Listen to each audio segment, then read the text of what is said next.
Il faut que je me fasse un verre d'eau, absolument, j'ai trop soif.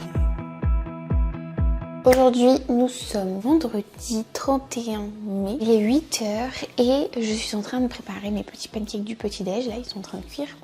Bah vous les voyez pas. Mais je vais pas pouvoir les manger parce que je dois rester à jeun, donc j'ai juste le droit de boire pour une prise de sang. Donc je fais ça, je l'emballe et direction le labo, et j'en profiterai pour faire des courses aussi. Je n'ai pas très bien dormi, mais c'est un petit peu le cas toutes les nuits en ce moment. J'ai du mal à trouver des positions confortables. Quand j'en trouve une, au bout de 2 heures peut-être, elle l'est plus, je change. Et ça devient vraiment compliqué de se mobiliser avec un ventre aussi gros. Mais bon, là ça y est, j'ai terminé le 7e mois. Je commence la première semaine du 8e. Bon, aujourd'hui, nouvelle vidéo. Je suis désolée, je me suis vraiment coiffée un petit peu à l'arrache. J'ai envie de vous partager comment je mange en étant enceinte. Qu'est-ce qui a changé? Il y a des trucs qui ont changé, bien sûr. Des trucs qui n'ont pas changé, que vous pensez qui a changé. Donc c'est bien, je pense, de pouvoir vous partager comment moi je m'y prends, en tout cas. Ce qui me convient, et en pratique, comment je fais. Pas sous format de une journée dans mon assiette, où je vous montre juste un exemple d'une journée. Mais là, vous expliquer vraiment comment en pratique je mange. Je pense que ça sera plus intéressant, plus concret et peut-être plus compréhensible. Donc voilà. Et en même temps, je me suis dit, je vais profiter des courses pour vous montrer mes aliments un petit peu basiques de mon alimentation et incontournables, en sachant que je pense que si vous me connaissez, vous savez que moi j'aime bien varier, j'aime bien tester des trucs et tout. Voilà, je vais vous montrer ça dans cette vidéo. Je pense que là c'est cuit. Test pour voir si c'est cuit. C'est cuit et super moelleux, ouais. C'est encore chaud, mais on s'en fout, il faut y aller. Je prends ça. Je vais prendre ma bouteille d'eau aussi parce qu'il faut que je fasse une analyse d'urine. Du coup, je vais essayer de boire un peu là, parce que c'est toujours quand il faut faire une analyse d'urine que je n'ai plus envie.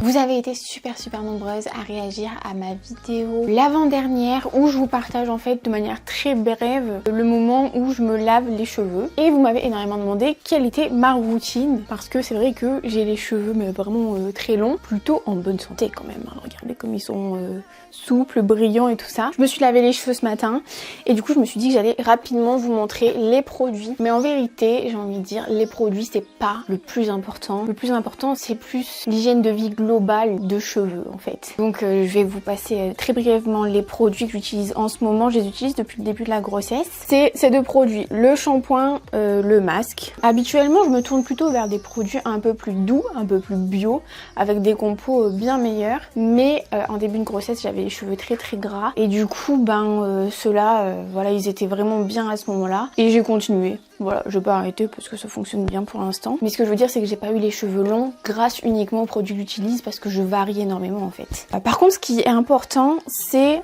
d'utiliser un hydratant et un nourrissant, on va dire du gel d'acide hyaluronique. J'ai déjà utilisé aussi du gel d'aloe vera. Ça, c'est pour hydrater les cheveux. Et de l'huile. Donc en ce moment, j'utilise cette huile capillaire là d'Aromazone qui est trop bien. Je mets une pompe de ça, et j'enduis mes longueurs comme ça en insistant bien sur les pointes. Et voilà. C'est tout en termes de produits, mais comme je vous disais, c'est vraiment l'hygiène de vie qui est la plus importante. Enfin, certaines règles, on va dire. Déjà, première règle, c'est de ne pas faire de décoloration, parce que j'ai eu les cheveux très clairs avec des décolorations et tout ça. Impossible d'obtenir cette longueur, cette qualité de cheveux avec des décolorations régulières. Donc moi là, vous voyez, je fais rien du tout, mais vraiment rien de rien. J'hésite en ce moment un peu à essayer vous savez, d'utiliser des produits naturels pour éclaircir légèrement, mais sinon là pour l'instant il n'y a rien de rien, c'est ma couleur naturelle. Ensuite, il faut éviter de se laver les cheveux trop souvent, éviter d'utiliser des produits vraiment qui sont très mauvais. Il faut essayer de faire le tri dans les grandes surfaces surtout, et les produits les plus chers sont pas forcément les mieux pour les cheveux. Ça, c'est quelque chose de très important. Bien manger, bien se supplémenter, bien boire. Ça, c'est vraiment un peu le pilier, que ce soit pour les cheveux mais aussi pour la peau. Et enfin, ne pas utiliser à outrance des appareils chauffants pour se coiffer les cheveux. Et là d'ailleurs, je voulais vous parler de ce sèche-cheveux. C'est le sèche-cheveux de la marque Lifen. Il est magnifique, on en parle ou pas? Je l'ai découvert et c'est un truc de fou et je vous le recommande vraiment si vous voulez faire attention à vos cheveux. Le sèche-cheveux Lifen, avec qui je collabore pour cette partie de la vidéo, il est juste révolutionnaire. Je l'avais vu passer dans quelques vidéos vidéo de youtubeuse beauté qui en parlait justement, mais j'ai été juste bluffée parce que en plus d'être très puissant, il est 5 fois plus rapide dans le séchage des cheveux que les autres sèche-cheveux classiques. Pour vous donner un ordre d'idée, moi pour me sécher complètement tous les cheveux, vraiment juste avec un sèche-cheveux, hein, sans faire de brushing ni rien, ça pouvait aller jusqu'à 20, 25, 30 minutes pour avoir vraiment les cheveux complètement secs. Juste avant là, j'ai chronométré, j'ai fait juste un côté. Écoutez, j'ai mis 3 minutes. 3 minutes pour que ce soit complètement sec. Donc 6 minutes pour tout ça là, c'est un gain de temps de fou. En plus, il a, bon déjà, il a un design, il est super compact, super léger, il est rose, il est magnifique, il existe en plusieurs coloris. Il a une technologie innovante à base d'ion négatif qui va faire que les cheveux en séchant vont être beaucoup plus brillants et il y aura moins de frisottis. Ça va moins faire cet effet. Moi ça me le fait vraiment en séchant les cheveux, ça gonfle, ça devient mousseux comme ça. Et bah là pas du tout. Je vous disais par rapport à la chaleur qu'il fallait vraiment limiter les appareils chauffants. Celui-ci il est juste trop bien parce que ici là on va pouvoir en fait moduler la température. On a 3 variations de température avec un petit halo lumineux qui va se mettre ici, donc bleu, orange et rouge pour le plus chaud. Et ensuite ce qui est vraiment bien, c'est qu'on a un mode où en fait quand on appuie longtemps sur le bouton ici, ça va devenir un peu multicolore au niveau du halo et ça va alterner les différentes variations de température, qui fait que on va pouvoir se sécher les cheveux comme ça. Ça va être très efficace sans agresser les cheveux, le cuir chevelu, en chauffant à fond, à fond, à fond. Et ça c'est vraiment la plus-value de cet appareil qui permet à la fois de bien sécher sans abîmer les cheveux. Ce modèle là, il est livré avec 7 embouts. Moi je suis trop bluffée par la technologie, c'est que c'est aimanté en fait. C'est juste trop simple de le mettre, de l'enlever, ça tient super bien. Et la marque m'a envoyé un second embout. C'est celui-ci qui est beaucoup plus précis et je l'ai adoré d'ailleurs pour venir sécher ici là pour bien plaquer les cheveux. Et en plus de ça, bah, si j'avais la patience de me faire un brushing, ça serait juste parfait. Donc j'étais trop contente de le découvrir et ça va devenir un de mes basiques, un de mes incontournables dans ma routine cheveux, donc je suis trop contente. Et si jamais ça vous dit de tester ce produit, en ce moment la marque fait des soldes d'été, donc c'est l'occasion d'en profiter si jamais vous voulez le tester. Honnêtement, c'est très accessible pour un sèche-cheveux de cette qualité là. Et en plus de ça, je suis trop contente parce que la marque m'a donné un code promo juste pour vous. Le code c'est Fanny10 et avec ça vous avez une réduction de moins 10 €. Donc si jamais ça vous intéresse, je vais vous mettre le lien en description pour que vous puissiez profiter des promotions en ce moment. En tout cas, moi je pense que il est tellement compact que ça prendra pas beaucoup de place dans ma valise de maternité et que potentiellement je pense que je vais le prendre hein, honnêtement. Pour les quelques jours là après l'accouchement. C'est l'heure du goûter et j'ai tenté de faire une petite recette expérimentale. C'est des madeleines sans gluten. J'ai complètement improvisé. Ça c'est vraiment un truc que je fais très souvent. Et c'est comme ça que je découvre des super recettes. Parfois des ratés. On va voir si ça c'est un raté ou pas. J'espère pas parce que j'ai faim. J'ai attendu au laboratoire, je crois 1 heure. J'en pouvais plus et j'ai cru que j'allais m'évanouir quand elle m'a fait la prise de sang enfin. Parce que bah, déjà j'étais à jeun. Je sais pas, je me sentais fatiguée comme pas possible. Et j'ai eu les résultats très vite. J'étais même pas rentrée à la maison quand je les ai eus et en fait j'ai mes plaquettes qui sont en chute libre vraiment. Donc le gynéco il a dû avoir les résultats, il a été trop réactif, il m'a envoyé un mail direct. Il faut que je retourne faire une prise de sang. Donc soit j'y vais demain matin si je me chauffe, mais demain c'est l'anniversaire de mon grand frère. Donc on fait un repas le midi. Alors je sais pas si j'aurai le temps d'aller faire cette prise de sang demain les samedis. Donc voilà. Ou alors bah, j'y vais lundi matin. Mais lundi j'ai un cours de préparation à l'accouchement à 13 h. C'est un peu voilà, donc je vais voir quand est-ce que je vais la faire. Mais ça explique aussi ma fatigue. Donc c'est une des raisons pour lesquelles je n'ai pas filmé dans le magasin parce que il était tard, j'ai fait super vite et je me suis dit que je vous montrerai à la maison tranquillement les aliments et tout un peu incontournables et basiques de mon alimentation. Il n'y en a pas 150 000 de toute façon. Goûtons cette madeleine. Elle a une texture très élastique. Ça a une texture de mochi un peu, vite fait. Ça fait longtemps que je n'ai pas mangé des mochis alors je sais plus. Ça me fait 7 mini madeleines et ça me fait un petit gâteau rectangulaire là, parce que j'avais ça en plus. C'est pas trop sucré, c'est plutôt agréable. À emporter, ça doit être cool. Maintenant parlons un peu du sujet de cette vidéo, comment je mange en étant enceinte. Mais avant de vous préciser comment je mange en étant enceinte, j'avais envie de vous refaire un petit peu un point sur comment je mange en temps normal. Parce qu'en vérité, en étant enceinte en fait, j'ai changé certaines choses, mais j'en ai gardé aussi beaucoup. J'ai gardé beaucoup des habitudes que j'avais avant au niveau alimentaire. Déjà, de ce que j'ai gardé, que je faisais avant et que je fais toujours maintenant en étant enceinte, c'est que je mange toujours 4 repas par jour. Je mange un petit déjeuner le matin, un repas le midi, un goûter et un dîner le soir. Au minimum, c'est ça. Ce qui a changé par contre avec la grossesse, et je vous en avais parlé un peu dans les vlogs que je faisais à ce moment-là, ou également sur Instagram. Si vous me suivez pas, je vous partage beaucoup de journées dans mon assiette, beaucoup de petits contenus sur mes entraînements, sur des astuces et tout, donc n'hésitez pas à aller me suivre là-bas aussi, c'est assez complémentaire d'ici. Premier trimestre, avec les nausées, ce que j'ai dû faire, c'est fractionner encore plus mes repas, donc je faisais pas 4 repas par jour, mais j'en faisais, à un moment donné, je suis montée à 6-7. Alors, un repas, c'était genre une compote, parce que j'avais besoin de répartir ce que je mangeais, étant donné que j'avais très peu d'appétit, beaucoup de nausées. Là, je suis dans le 3e, elles sont là de temps en temps, ponctuellement, mais ça ne m'empêche plus du tout pour m'alimenter. Bien, je suis repassée à 4 repas par jour. Juste début 2e trimestre, j'avais gardé une ou deux collations où je mangeais une pomme, où je mangeais des pop-corn, parce que ça, c'est les pop-corn et compotes. C'est les deux aliments un peu snack que je me mettais comme ça entre les repas et qui m'ont trop sauvé la vie au niveau des nausées, des brûlures gastriques. Ce qui n'a pas changé aussi pendant la grossesse, c'est que je mange toujours des aliments qui sont bruts au maximum. C'est-à-dire que je mange très peu d'aliments transformés. J'en mange, par exemple, je vous montrerai, là j'ai acheté au magasin un yaourt végétal à la framboise, c'est un aliment transformé. Et ce que j'ai maintenu aussi, c'est que depuis qu'on m'a diagnostiqué la sclérose en plaques, j'ai adopté un régime sans gluten, sans produits laitiers, dans la quasi-majorité du temps. Pour vous donner un ordre d'idée en termes de fréquence, à aller 2-3 fois par mois maximum. Et ça, pendant la grossesse, je l'ai tout simplement maintenu. Pendant que je vous parlais, j'ai complètement oublié mon gâteau là que je vous avais dit qui était en train de cuire. Il est un peu trop cuit à côté de eux là.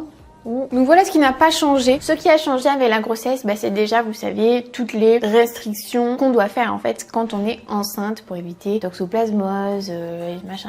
Voilà un petit récap de ce qu'on doit éviter de manger quand on est enceinte, même ce qui est interdit. Il faut faire attention à limiter la consommation par exemple des produits à base de soja. Il faut pas en manger plus de 1 par jour. Ensuite, pareil, les édulcorants, c'est un peu obscur, il n'y a pas vraiment beaucoup d'études. Donc dans le doute, il faut les éviter. Donc ça, moi, ça m'a pas trop posé souci. Goûtons ce format gâteau comme ça. Oh, il est très aéré.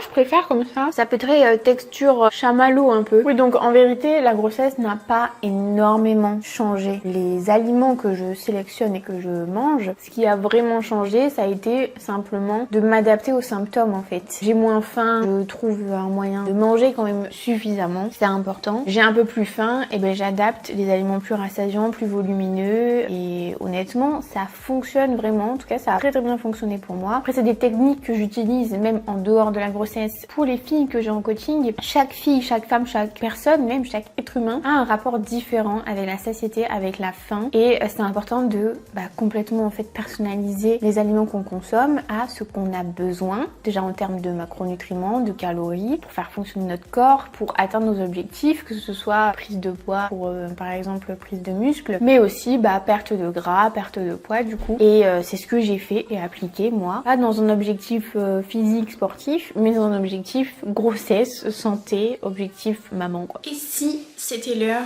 de goûter le petit skyr dont je vous ai parlé, du skyr végétal à la framboise. J'ai été assez intriguée par ça, et déjà ce que je peux vous dire c'est qu'ils mettent en avant que c'est riche en protéines, et c'est vrai que le skyr est très intéressant. J'en consommais énormément quand je mangeais des produits laitiers parce qu'il est assez pauvre en gras et surtout riche en protéines. Il est bien épais, moi j'adorais la texture et tout. Et là donc ils mettent riche en protéines, mais en fait les macros c'est pas du tout similaire à du skyr.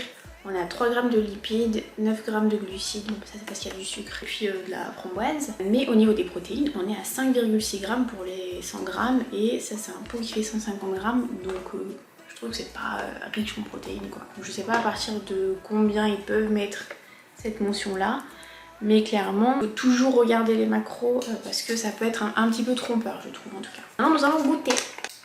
C'est quoi déjà la framboise? Déjà ça sent la framboise, ça c'est bon. Au niveau de la texture, c'est pas du tout comme un skyr, hein. C'est comme un yaourt normal. Goûtons. Oh ouais, je suis pas fan. Je suis mitigée parce que le premier goût qu'on sent, on sent que c'est sucré, mais le goût du soja est trop présent. Je trouve que ouais, ça fait peut-être ça fait un peu trop acide aussi. Et en plus ça fait un peu une texture granuleuse. Donc ouais, je suis pas un peu déçue. Je vais le faire goûter à Alan, tiens. T'aimes bien la framboise? Ouais. Tu veux le manger de la même cuillère que moi? Oui. Faut pas que tu sois influencé par ce que j'ai dit, non? Faut pas croire que j'écoute tout ce que tu dis. Hein. Ah d'accord, il écoute rien, ok. Ça sera mauvais. C'est parce que c'est censé être du skyr. Ça pour moi c'est marketing en vrai. Marketing, tiens, je te mets le micro. Mais attends, je regarde. En fait, je pense qu'ils mettent ça parce qu'ils mettent les ferments du skyr. Et du coup, oui, t'as les ferments du skyr, mais après, en soi, ça ressemble pas ni au goût du skyr. Ni à la texture. Voilà, après, c'est pas mauvais, hein, mais c'est vrai qu'on sent fort le soja. T'as vu? Après, la compo, elle est vraiment bien. Hein. Je mets la note de 5,5, 6 sur 10. Voilà. On est dimanche 2 juin et on va aller tout de suite voir ensemble mes aliments incontournables de mon alimentation. Mais avant ça, je voulais faire un petit point par rapport à la dernière vidéo que je vous ai sortie sur YouTube où je vous fais part un peu de ma remise en question, ma grosse remise en question par rapport à la création de contenu sur YouTube. J'ai eu énormément de vos retours parce que je vous ai sollicité dans la vidéo. Du coup, j'avais envie qu'on fasse un petit point ensemble. Je voulais vous en lire quelques-uns et vous donner un peu du coup mes impressions et puis ce que j'ai prévu de faire maintenant du coup par rapport à tout ça parce que ça m'a beaucoup aidé. Merci infiniment. Bon, je vais pas pouvoir tous vous les lire parce qu'il y en a vraiment beaucoup. L'une des conclusions, c'est que vous êtes tous plus ou moins d'accord. Hein. Déjà, tout premier point, c'est que la majorité m'ont dit que leur format préféré, à elles aussi, c'est les vlogs. Et je suis trop contente du coup qu'on soit sur la même longueur d'onde parce que je vous avais dit, moi c'est mon format préféré. Donc ça me conforte dans l'idée que il faut aussi que j'écoute ce que j'aime bien faire parce que vous aimez aussi en retour. Et pour vous lire un peu quelques commentaires. Bonjour, je ne commente pas souvent mais je te suis beaucoup. Je vais te donner mon avis rapide. Tu es juste une femme normale en fait et c'est hyper rassurant. J'ai eu un bébé récemment et au contraire c'est rassurant de te voir. J'ai déjà suivi des comptes où les mamans enceintes s'affament ou font du sport et continuent. Concrètement, ce n'est pas la réalité de la majorité d'entre nous et quand tu auras ton bébé tu feras aussi d'autres choses. C'est le propre de l'humain, on s'adapte. Si certains partent, d'autres arriveront, ne t'inquiète pas. Et j'ai eu beaucoup de messages dans ce genre là où en fait les personnes me disent mais Fanny, on te suit pour toi, pour ta personnalité, pour ce que tu dégages et c'est complètement normal du coup de changer, d'évoluer, tout ça. Donc ça déjà ça m'a fait beaucoup de bien de le voir, de le lire et c'est vrai que ça paraît tellement normal mais dans la création de contenu c'est vrai que parfois je fais un peu la distinction entre ce que je suis et ce que je propose alors qu'en fait il faudrait juste que je sois alignée avec les deux. Parce que c'est indissociable en fait. Donc merci beaucoup, c'est Alice qui m'a fait ce commentaire. Ensuite pour vous en lire un autre. Je trouve ça tout à fait normal que tu aies changé un peu le fil conducteur de tes vidéos avec ta grossesse. Ce qui va être cool c'est l'après-grossesse quand tu vas mettre en place les choses pour reprendre ton alimentation bien cadrée comme avant et le sport pour retrouver ton corps d'avant. Ne te pose pas trop de questions, fais selon toi, ici sur YouTube on s'adapte. Là c'est un commentaire d'Emmanuel et c'est clair que l'après-grossesse, je vous le dis, je vais vraiment tout partager quoi parce que je trouve que c'est une étape trop importante et j'ai vraiment envie de déjà de le faire pour moi-même, pour le challenge de le faire pour moi-même et aussi pour vous montrer, pour vous documenter tout ça. Donc ça m'a vraiment fait un gros coup de boost de lire autant de commentaires dans ce sens là. Il y a beaucoup de personnes aussi qui ont insisté sur le fait que même si elles me suivent, elles me soutiennent, elles aimeraient quand même retrouver pas mal de contenu fitness, pas mal de contenu food mais plus des conseils en fait pour par exemple réussir à perdre du gras, transformation physique, les analyses aussi de silhouette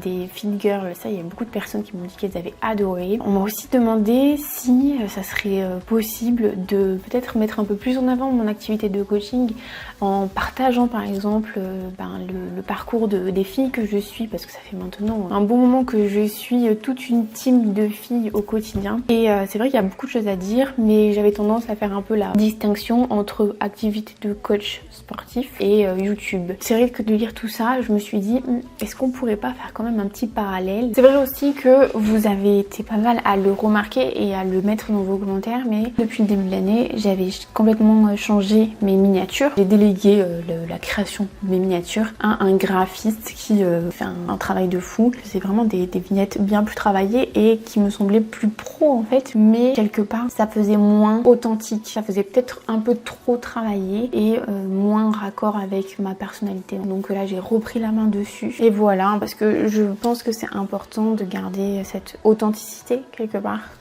C'est vraiment ce qui revient dans les commentaires, pour pas essayer de faire comme tout le monde, parce que c'est peut-être ce que j'ai voulu faire en faisant des miniatures plus jolies. Et d'ailleurs j'ai regardé un documentaire, le documentaire d'Orelsan, et ça m'a énormément aidé. Je l'ai regardé pile au bon moment, parce que je me suis dit, ce qui fait que c'est un génie, c'est qu'il assume complètement sa différence. En fait, il essaye pas de ressembler aux autres, il fait juste ce qu'il est, ça change et les gens ils adhèrent parce que justement c'est complètement à part. C'est un peu comme une invitation à être qui on est, sans vouloir ressembler par exemple aux autres filles qui font du contenu sur YouTube, et en étant juste moi-même et en cultivant ma différence. Donc voilà, c'est ce que je vais essayer de faire. Voilà, maintenant direction la cuisine pour qu'on voit un peu les aliments incontournables de mon alimentation. On va commencer déjà par les sources de protéines que je consomme. La première, c'est les œufs.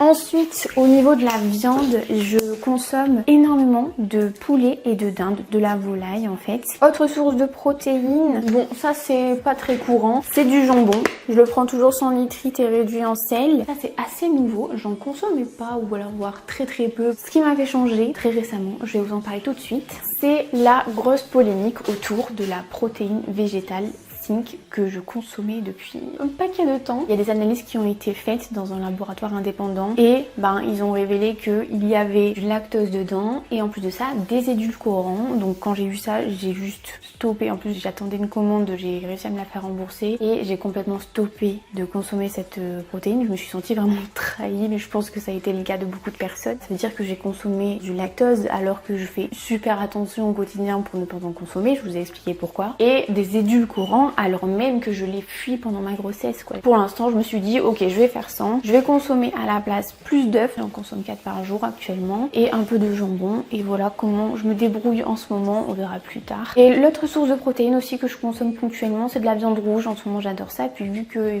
j'ai besoin de fer, c'est pas mal. Au niveau des sources de lipides, l'huile d'olive c'est ma source de lipides numéro 1, j'en mange à tous les repas. Autre source de lipides, c'est du lait de coco, les purées d'oléagineux. En ce moment je suis pas mal purée d'oléagineux et moins oléagineux tout court.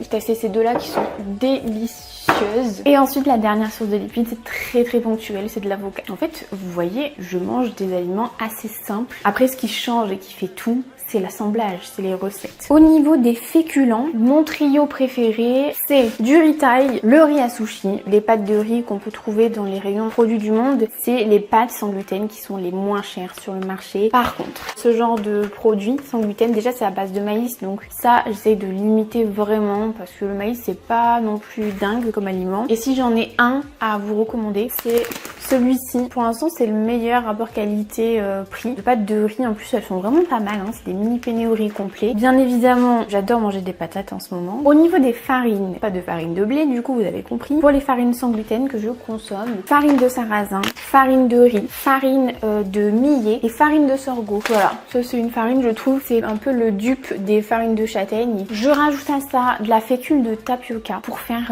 pas mal de préparations, des recettes un peu spécifiques. Ça aide énormément à avoir une bonne texture. J'utilise aussi la fécule de pomme de terre et c'est tout. Écoutez, au niveau des fruits et des légumes, moi j'ai été team pendant très longtemps. J'aime pas les légumes, je déteste ça. J'ai été ça pendant je dirais au moins jusqu'à mes 20 ans. Donc ça peut arriver même tardivement. Maintenant je les aime quasiment tous parce que j'ai découvert que la clé c'est à la fois de les acheter frais, voire surgelés mais de bonne qualité. Quoique j'en achète en conserve qui sont bons aussi. Et surtout il faut les cuisiner, il faut rajouter des trucs dedans, faut pas les manger à l'eau. Donc là clairement en ce moment je suis dans ma phase courgette. Le concombre, bon il me reste que ça pour illustrer, mais le concombre j'en mange beaucoup, ça m'aide énormément quand j'ai pas le temps. Les tomates aussi. Et puis ce que j'aime beaucoup utiliser, c'est des tomates concassées en conserve. Là c'est trop pratique en termes de gain de temps, et puis ça permet de faire 1 milliard de recettes à base de tomates. Après tout ce qui est oignons, bon là j'en ai pas dans le frigo, mais oignons cémettes, oignons nouveaux là, ça j'adore, je crois que c'est mon légume préféré. Et oignons jaunes aussi, j'en mange pas mal. Et des poivrons, mais là j'en ai plus dans le frigo. Donc voilà au niveau de mes légumes du moment, ça peut changer, hein, vous avez compris. Et en termes de fruits, je mange énormément de pommes. Je commence à trouver des mangues bien mûres et ça j'adore. Les fruits surgelés aussi, je prends les fruits rouges, tout ça, je fais les picards, ils sont très bons. Pour finir ce petit guide des aliments incontournables de mon alimentation, il y a des aliments que je ne savais pas où les classer. Il s'agit de tout ce qui est épices. Pour moi, ça c'est des indispensables. Les épices, ça rajoute rien, pas de calories, pas de macros, rien du tout. Ça rajoute juste du goût, ça rajoute du plaisir en fait dans l'assiette. Donc en ce moment, écoutez, j'ai découvert le piment de Cayenne. Il faut pas en mettre beaucoup, mais super bon quand c'est bien dosé. Le paprika fumé, pareil, ça c'est un incontournable. Ces deux petits là, ils sont géniaux. C'est de la marque Bulk Powder. Il y a Smoke and Spice, c'est un espèce de mélange de paprika un peu épicé, hein, faut faire gaffe, hein, ça pique quand même pas mal. Et ça c'est ail et fines herbes un peu, en gros c'est du boursin en poudre, je vous assure. Ensuite j'aime bien utiliser ce genre d'épices qui sont déjà tout faits en fait. Les incontournables aussi, c'est tout ce qui est oignon déshydraté, ail déshydraté, ça c'est la base de la base. Voilà, sel, poivre. Les herbes aromatiques aussi, j'en utilise beaucoup. Bon là, faut que je vous montre d'ailleurs, c'est un peu une honte, mais regardez mon persil plat, il est devenu jaune quasiment. Après il a tenu longtemps, hein. Ça m'a servi pour énormément de recettes de l'ebook ça d'ailleurs. Mais j'adore utiliser du basilic, de la coriandre, du persil. Et ensuite aussi, j'aime beaucoup utiliser du psyllium, mais là je n'en ai plus. J'aime bien ajouter dans mes préparations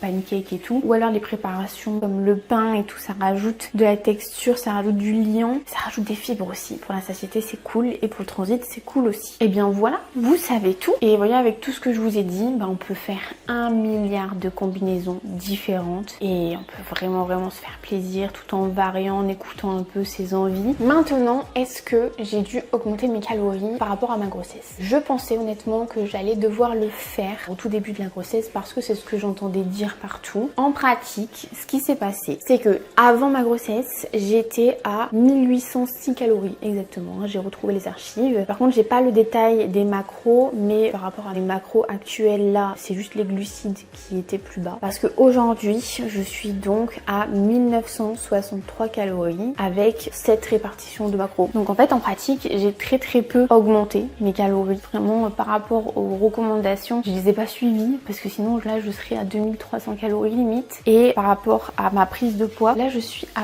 plus 10,5 kilos, donc complètement dans la norme, complètement dans la moyenne de ce qui est recommandé. Et avec cette petite augmentation, bah en fait ça suffit largement pour permettre la bonne évolution de ma grossesse. Savoir que moi je n'ai pas fait de diabète gestationnel. Par contre, j'ai des grosses variations de poids d'un jour à l'autre parce que je fais pas mal de rétention d'eau. Donc je suis obligée de mettre des bas de contention là depuis un mois, tous les jours, minimum quelques heures. Sinon c'est cuit à la fin de la journée. Mais sinon en dehors de ça, tout se passe très bien. J'espère en tout cas que cette vidéo vous a plu. Si vous avez des questions, n'hésitez pas en commentaire. Et moi je vous dis à la semaine prochaine pour une toute nouvelle vidéo. Salut!